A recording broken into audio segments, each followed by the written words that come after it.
Cass Elliot carried one of the greatest secrets of her life to the grave, the true identity of her child's father.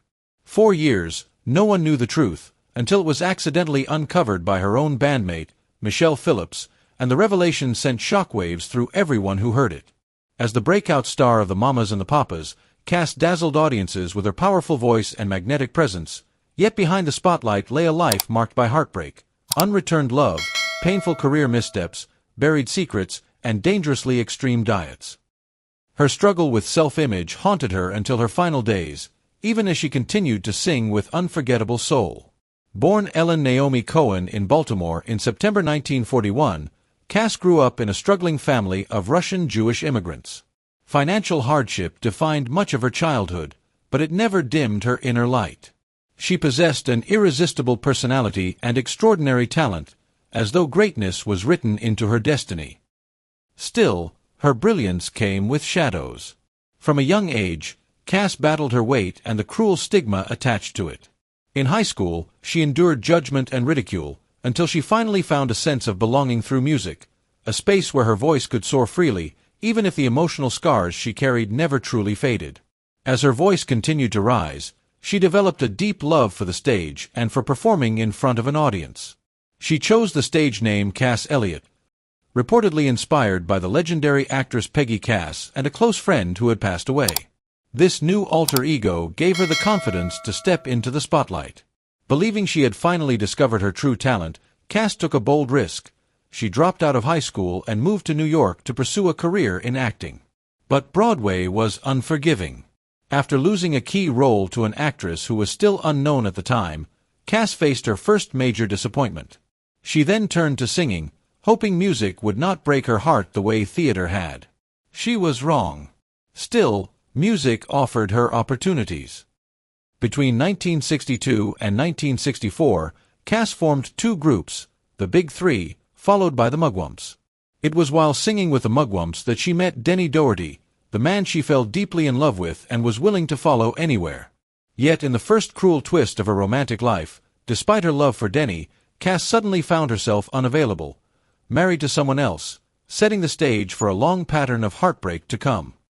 In 1963, Cass married one of her Mugwumps bandmates, guitarist James Hendricks. There was no love between them. The marriage was simply an arrangement to help Hendricks avoid being drafted. Because the marriage was a sham, Cass knew her only real connection to him was the band itself. Just 8 months later, the Mugwumps broke up, and Cass set out on her own, hoping Denny Doherty would follow her. Instead, he joined a new group called the New Journeymen, formed by the husband and wife duo John and Michelle Phillips. Cass was willing to do anything to join the new band, and to be closer to Denny. He had already rejected her romantically because of her weight, but he could not deny her talent and knew she was the missing ingredient the group needed. John Phillips, however, refused to let her in. Publicly, he claimed Cass's voice was too deep for his arrangements. Privately, he was far harsher, criticizing her appearance and insisting she was simply too heavy to be part of the group. The truth devastated Cass, whose confidence was already fragile. Throughout her life and career, Cass faced society's cruel beauty standards in an era that idolized ultra-thin women like Audrey Hepburn.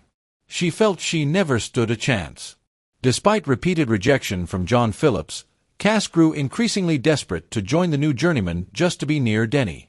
According to Michelle Phillips, she even followed the band wherever they went. What they put her through during this time was nothing short of cruel. Treated with outright cruelty, Cass followed the New Journeymen everywhere, only to be treated worse than an annoying groupie. She was ordered around, forced to serve drinks, and even mocked by being allowed to rehearse with the band but never perform on stage. Yet, just as her humiliation reached its peak, the balance of power was about to shift dramatically in her favor. The New Journeymen had developed a habit of putting pleasure ahead of music, spending more money on substances than on their careers. Before long, they were completely broke and had no choice but to turn to the one person they knew would take them in, Cass. Desperate for a roof over their heads, the group showed up at Cass's home in Los Angeles.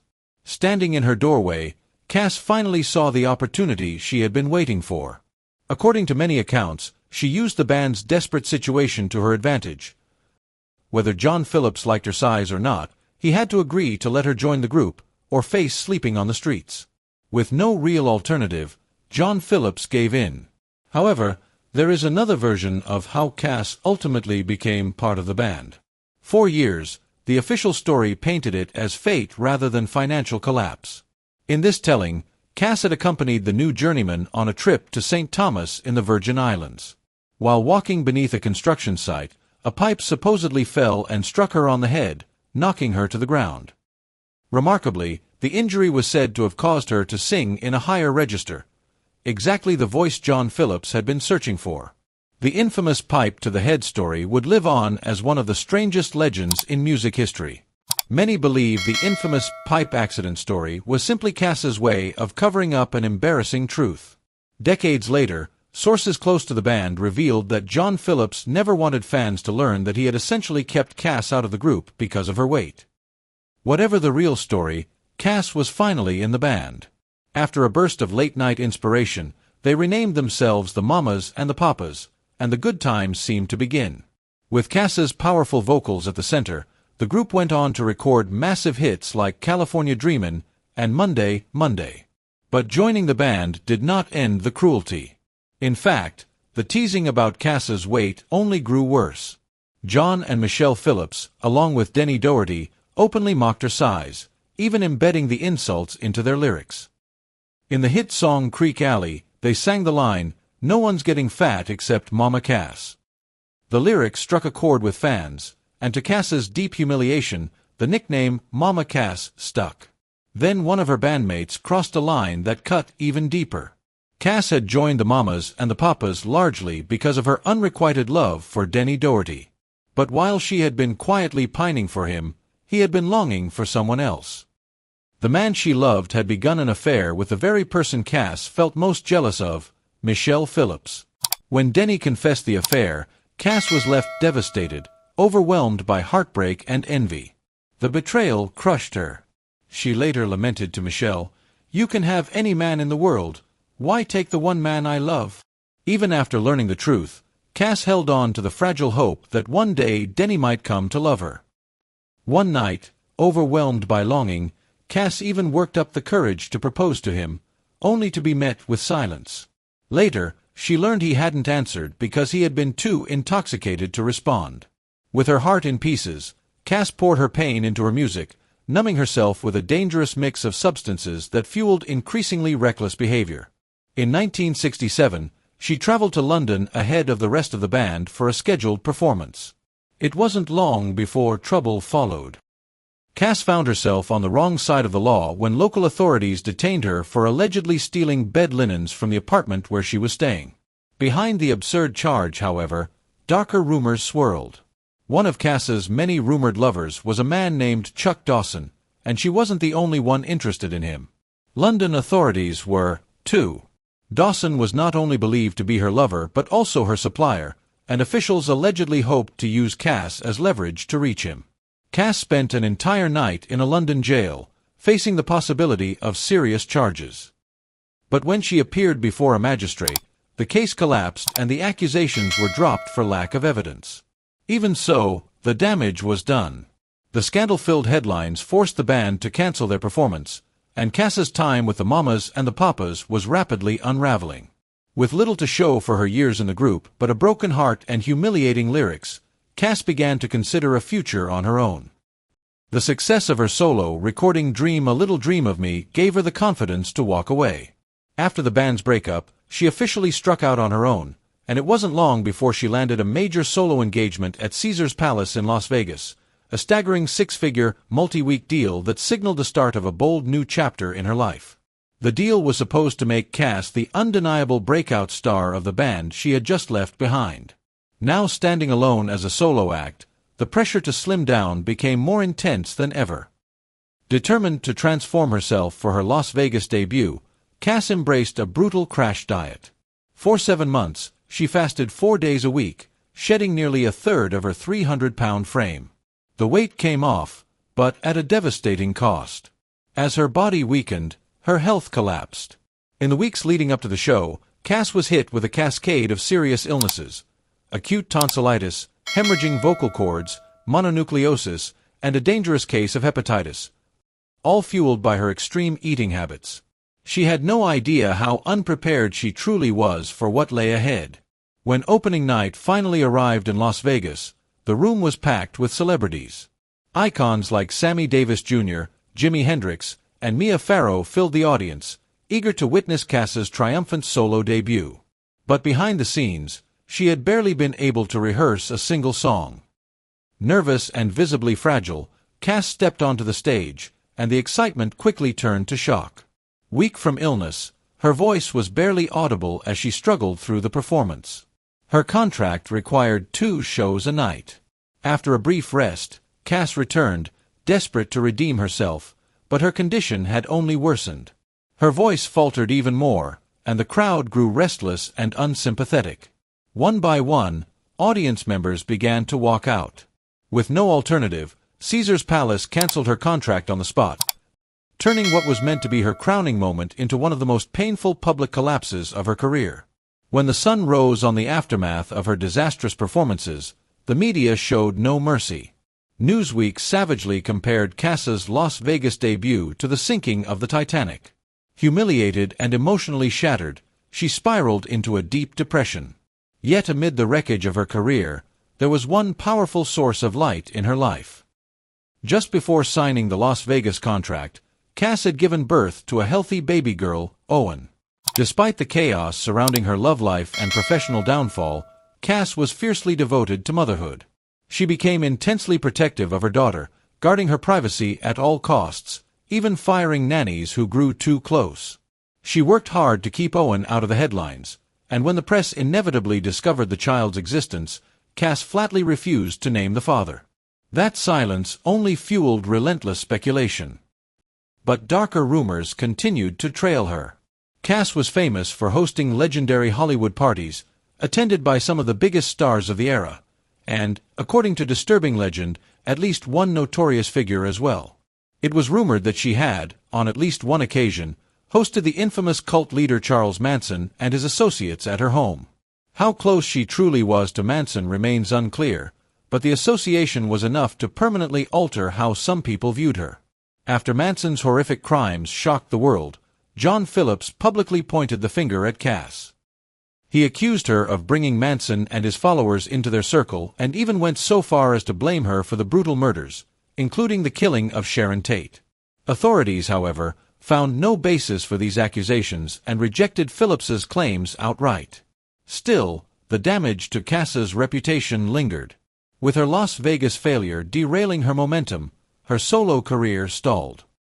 In the years that followed, she continued to perform regularly, trying to rebuild her life and career, all while carrying the weight of scandal, grief, and unresolved heartbreak that never truly let her go.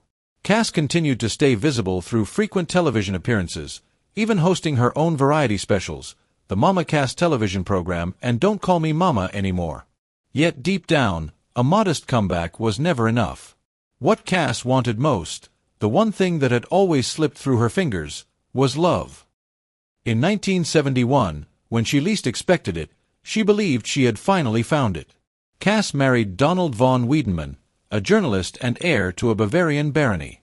The romance, however, burned out almost as quickly as it ignited. Just 2 months later, the marriage ended as abruptly as it had begun. Despite everything, Cass never abandoned her dangerous dieting habits, and by 1974, the toll on her body became impossible to ignore. While waiting backstage at The Tonight Show with Johnny Carson, she suddenly collapsed. Rushed to the hospital, Cass dismissed the incident as nothing serious, brushing it off as exhaustion or a drop in blood sugar. Publicly, she insisted she was fine, but her health was quietly failing. Ignoring every warning sign, Cass pushed herself even harder. After the collapse, she completed a grueling 2-week concert run at the London Palladium. Without allowing herself even a moment of rest, she plunged straight into celebration, attending Mick Jagger's 31st birthday party at his Chelsea home. From there, she went on to a brunch hosted in her honor by Georgia Brown. Those present couldn't help noticing that Cass looked unwell, constantly blowing her nose, coughing, and struggling to breathe. Still, she refused to slow down. That same evening, Cass attended yet another gathering, this one hosted by American entertainment journalist Jack Martin. Normally the undeniable center of attention, Cass seemed different that night. Though she remained warm and cheerful, her appearance alarmed everyone who saw her. Once again, she blamed exhaustion and decided to head home. It would be her final public appearance. Cass returned to an apartment owned by Harry Nielsen in London's exclusive Mayfair district. When she failed to emerge from her bedroom the following day, her secretary grew concerned. Upon opening the door, he was met with a devastating sight. Cass Elliot lay lifeless in her bed. She had died of an apparent heart attack at just 32 years old. Almost immediately, cruel rumors began to circulate. Instead of honoring her life, tabloids spread a vicious lie claiming she had choked on a ham sandwich, a final insult rooted in society's long obsession with her weight. 4 years later, fate added another eerie footnote to the story when Keith Moon, drummer of The Who, also died in the very same bedroom. Cass was just 32 years old when she passed away. After her death, her young daughter went to live with Cass's younger sister, Leah. 4 years, one mystery lingered unanswered: the identity of Cass's great, secret love and the true father of her child. It wasn't until much later that an unexpected figure finally uncovered the truth. Michelle Phillips, of all people, revealed that Owen's father was Chuck Day, the second guitarist who played on iconic hits like Monday, Monday and California Dreamin'. Decades after her death, long overdue recognition finally arrived. In October 2022, Cass was posthumously honored with a star on the Hollywood Walk of Fame. The ceremony was attended by her family, close friends, and even her former bandmate Michelle Phillips, a quiet moment of acknowledgement for a woman whose talent had so often been overshadowed by cruelty and prejudice. In an era when fat phobia was so normalized that humiliating remarks could be made openly, even on television and in front of millions, Cass faced barriers few of her peers ever had to confront. She had to fight harder than most to be taken seriously, to earn respect, and to receive the recognition her extraordinary voice deserved. Yet her talent was undeniable. Her presence, and the sheer power of her voice, was impossible to replace. That truth became unmistakably clear in 1998, when the Mamas and the Papas reunited for their induction into the Rock and Roll Hall of Fame. As they performed California Dreamin', they brought in 3 backing singers in a desperate attempt to fill the space Cass once occupied. It wasn't enough. Her absence was overwhelming, proof that no matter how many voices tried, none could truly replace Mama Cass. If you enjoyed this story, please like the video and subscribe for more.